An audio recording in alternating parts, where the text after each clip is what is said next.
Before you start, subscribe to our channel. We tell mystical stories from Africa that make you experience every emotion, smell the smells, hear the whispers. Your support allows us to uncover more and more incredible legends. Night descended on Mungai's village, plunging the savannah into a warm velvet darkness. The moon, full and majestic, seemed like a jewel in the black sky. Its silvery light streamed across the fields covered with tall grass that rustled softly in the breeze. Cabe, a young shepherd, sat by a small fire, watching his flock. His sheep chewed the grass peacefully, their white backs glistening in the moonlight. The air was saturated with the scents of fresh greens, damp earth, and the distant smoke from the village fires. But this night the silence was different. It pressed down on his chest like a heavy blanket and made his heart beat faster. Something invisible seemed to move in the shadows, hidden from view but perceptible to the skin. Cabe threw a few more dry twigs into the fire. The flames soared upward, and for a moment its warmth warmed the young man's face, but the chill that gripped his back remained. He heard it suddenly, when he was about to doze off. It was a faint sound, like the rustling of grass. But after a moment, Cabe realized it was words. Cabe. The voice was soft, lingering, as if the wind was whispering right at his ear. Cabe sat up abruptly, his heart pounding like a drum. He looked around, but the field was empty. Only the moonlight streaming across the grasses and a slight breeze accompanied him. "Who is there?" he asked loudly, trying to sound confident. But the voice continued, ignoring his question. "Cabe. Do you want more? I can give you riches you've never even dreamed of." The air became dense, as if invisible walls began to tighten around him. The light, sweet scent of herbs was replaced by a pungent, metallic odor that burned his nostrils like rust. "Show yourself," he shouted, trying to push away the growing fear. There was no response, only a whisper that grew louder and louder. "Follow me, Cabe.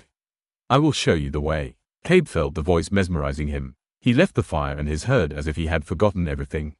His feet carried him forward, and his heart beat so hard that it seemed louder than silence. The moon lit his way, but the farther he went, the less light there was. The air became heavy and damp, and the grass beneath his feet was strangely cold. The smell of earth was replaced by the smell of dampness and decay, like an old cellar that had long since been abandoned. The voice continued to call to him, closer now, almost on the verge of being audible. "You're close, just a little more." Cabe noticed a hill rising among the grasses. Its top was covered with dense bushes, and around it grew trees that resembled claws with their twisted branches. "Here," a voice whispered. Cabe stood in front of the hill, his heart frozen. The air around him seemed still, as if the world had stopped to see what he would do. "Dig," the voice said, louder and more insistent now. His hands trembled, but he began to dig. The ground was soft, as if it had been recently loosened, but it smelled in a way that made Cabe dizzy. It was a pungent smell of rot mixed with something metallic. His fingers came across something hard. He shoved the ground away and saw an old chest covered in green mold. "This is my treasure," he whispered, his voice shaking with joy and excitement. When he opened the lid, gold coins, gemstone jewelry, rings and bracelets glittered before him. Their brilliance was so bright that Cabe was blinded for a moment. "This is real wealth," he exhaled, forgetting everything in the world. But as soon as his fingers touched the gold, he felt it stick to his skin. His hands began to burn and the chest heated up, making a faint ominous sound. The voice that had been soft before became as loud as the roar of a storm. "You have taken something that does not belong to you," he shouted. Cabe tried to yank his hands away, but they wouldn't obey. The chest seemed to come to life, its lid began to slam shut, and the coins and jewelry inside turned to glowing coal. The ground beneath it began to shake. The air became thick and a cold, prickly wind swirled around him.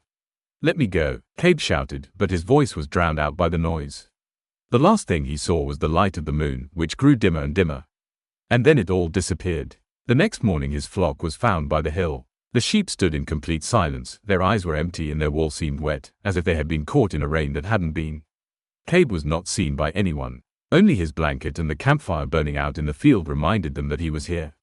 The villagers have been saying ever since, if at night you hear a whisper calling you, don't listen to it. Don't follow the voice or it will take you away like Cabe.